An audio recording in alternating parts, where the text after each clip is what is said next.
Education, irrigation, communication ఇది. So education ఒక declaration చేశారు వాస్తవానికి. ఎడ్యుకేషను ఒక డిక్లరేషన్ చేశారు. ఎంత ఎడ్యుకేషన్కు మేము 15% ఏంది అది కేటాయిస్తాము అని, 15-20% కేటాయిస్తామని ఏదో చెప్పినారు ఎడ్యుకేషన్కు. ఎడ్యుకేషన్ మా ప్రాధాన్యతనే ఎన్నికల్లో చెప్పారు. తీరా కేటాయించింది ఏంటంటే 7%, కనీసం 10% కూడా కాదు, 7% మాత్రమే కేటాయించారు. సో 20% వరకు కేటాయిస్తామని చెప్పి 7% కేటాయించి ఎడ్యుకేషన్ మా ప్రాధాన్యత అన్నారు.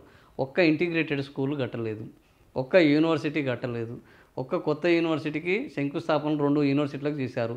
ఇప్పుడు ఎడ్యుకేషన్ ప్రాధాన్యత అని 1000 కోట్ల రూపాయలను ఏం చేశారు, 1000 కోట్లను మంజూరు చేశారు. ఎవరికి? ఓయూకు. నిన్న ఓయూకు హఠాత్తుగా 1000 కోట్లు మంజూరు చేశారు. ఇవాళ రేవంత్ రెడ్డి ఆర్ట్స్ కాలేజ్ పోతున్నారు, ఆర్ట్స్ కాలేజ్ పోయి నేను 1000 కోట్లు. వాస్తవానికి లాస్ట్ టైం పోయినప్పుడు 3 లక్షల కోట్ల బడ్జెట్లో ఉస్మాన్ యూనివర్సిటీకి 1000 కోట్లు ఇవ్వడానికి నాకేమన్నా దరిద్రమానే? మీరు ఎందుకు అడగరు? మీరు అడగండి, నేను ఇస్తాను అన్నాడు.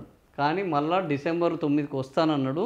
డిసెంబర్ 9కి ఈరోజు పోతున్నాడు కూడా. డిసెంబర్ 9 అయిపోయింది, డిసెంబర్ 10కి పోతున్నాడు. డిసెంబర్ 9కి వస్తానన్నాడు, డిసెంబర్ 10కి పోతున్నాడు. 1000 కోట్లు వేయకపోతే 1000 చెప్పులు వేస్తారని అనుకున్నారా? 1000 దండలు వేసుకున్నా.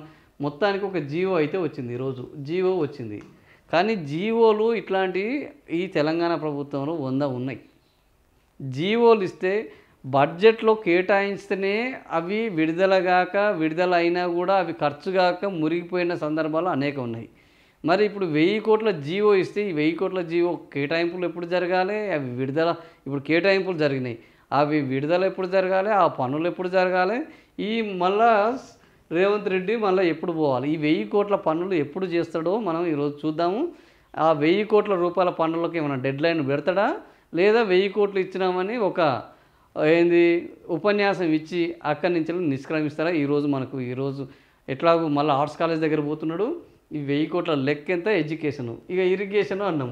ఇరిగేషన్లో అసలు ఒక్క ప్రాజెక్ట్ కట్టిరా ఈ 2 ఏళ్ళంటే? ఒక్క ప్రాజెక్టు కట్టలేదు. ఆయన కోడంగల్ ఎత్తిపోతల దానికి ఇప్పటివరకు దిక్కు దివానం లేదు. కాళేశ్వరం దగ్గర కడతానన్నారు, ఖమ్మంలో కడతానన్నారు, మహబూబ్ నగర్ను పచ్చగా చేస్తానన్నారు. సో ఇట్లా ఇరిగేషన్ అన్నారు, ఇరిగేషన్లో ఒక్కటి కట్టలేదు. కమ్యూనికేషన్ వ్యవస్థ అన్నారు. కమ్యూనికేషన్ వ్యవస్థలో తెలంగాణ ప్రభుత్వము ఇక్కడికి వచ్చిన తర్వాత కమ్యూనికేషన్ వ్యవస్థ కోసము ఐ&పిఆర్ డిపార్ట్మెంట్లో కానీ, లేకపోతే మీడియా అకాడమీని కానీ, ఇట్లాంటి ఈ రోజుకు జర్నలిస్టులకు కనీసము అక్రిడేషన్ కార్డులను వీళ్ళు రెన్యువల్ చేయలేదు. 2 ఏళ్ళ నుంచి వెళ్ళి 3 నెలలకు ఒకసారి వాటిని చేసుకుంటూ పోతున్నారు తప్ప ఈ కమ్యూనికేషన్ వ్యవస్థ కోసం ఏమన్నా కొత్త విధానం తీసుకొచ్చారంటే ఈ రోజుకు ఒక కొత్త విధానం లేదు. కమ్యూనికేషన్ వ్యవస్థ ఒక రైమింగ్ కోసం ఏం కమ్యూనికేట్ చేస్తున్నారు? ఎవరు కమ్యూనికేట్ చేస్తున్నారు? ఐ&పిఆర్ మినిస్టరు ఉంటారు. ఐ&పిఆర్ మినిస్టరు ఏ రోజు ఓ పద్ధతిలో కమ్యూనికేట్ చేసి, ఆయన రెవెన్యూ మినిస్టరు మొత్తం ఐ&పిఆర్ మినిస్టర్ను పట్టించుకున్నది లేదు, పత్రికలను పట్టించుకున్నది లేదు, అక్రిడేషన్లను పట్టించుకున్నది లేదు, జర్నలిస్టులను పట్టించుకున్నది లేదు, ఇళ్లను పట్టించుకున్నది లేదు. కానీ ఒక రైమింగ్ కోసం ఎడ్యుకేషను, ఇరిగేషను, కమ్యూనికేషను ఏమనంటే ప్యూరు, రేరు. సో ఇట్లా ఈ పడికట్టు పదాలతోటి ముచ్చట్లు చెప్పి ఈ జనాలను మురిపించడు తప్ప పనులు చేసి వాళ్ళ మనసులను గెలుచుకునే కార్యక్రమం ఇంకెప్పుడు జరుగుతుందో చూడాలి.